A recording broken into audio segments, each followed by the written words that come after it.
My name's Dan Myers. I'm the VP of People and Culture for Symphony Media AI.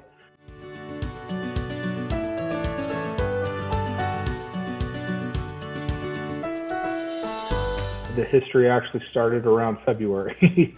To be honest, we went through a massive transformation in which we moved from a services organization to a technology organization that offers services as a secondary. With that and the anticipated growth and process improvement needed to actually make that leap, that's when we decided that the OKR model best fit our needs.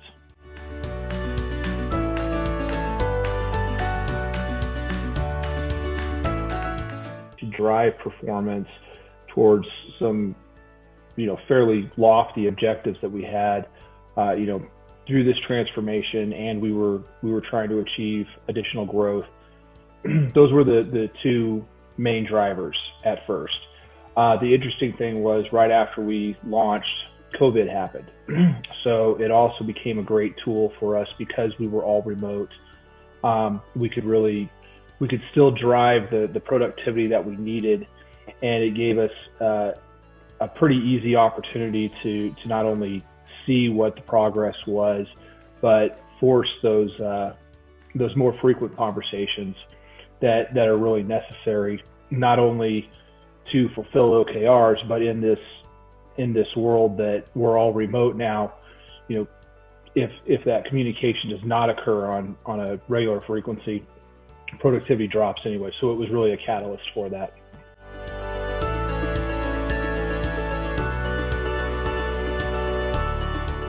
I chose Profit because, one, they were pretty configurable.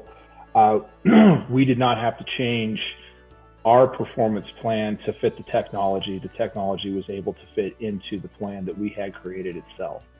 On top of that, it was a pretty clean look in which people that had not used the technology or OKRs in the past, it really walked them through it. So it helped that learning curve. When you're going through looking at different KPIs, giving that menu of choices and giving examples was really key, especially with people that had never seen this type of performance management system before.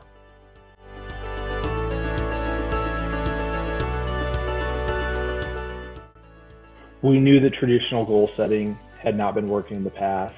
I've only been at the organization for a year, so I'd only been here a couple months.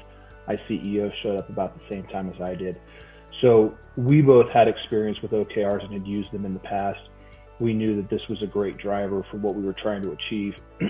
So we ended up building out a training program with Profit as kind of the background for that training program, and just kind of, I guess the best way to put it would be just said, this is how we move forward, and just took a lot of time with change management and that individual training to get people to understand, why this was important. And then really once we did implement it, it was less about getting things into the system. That was the easy part. The difficult part was getting people to move out of that task orientation into really a true OKR model. And that's where we had to spend a lot of time.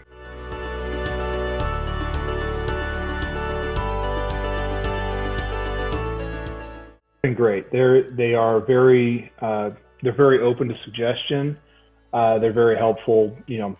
If there is something that we don't quite understand or isn't quite working the way that we thought it would, they work with us. They talk through the issues. The fact that updates come out every week is nice because you don't have to sit there and put a request in the queue and wait for 6 months, right? They'll problem solve and come up with a solution for what we're trying to solve pretty fast.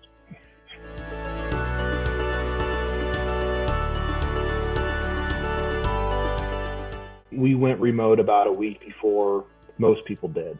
We saw it coming, and we built out our production plans to ensure that we were actually going to be able to maintain the level of productivity that we have had in the office.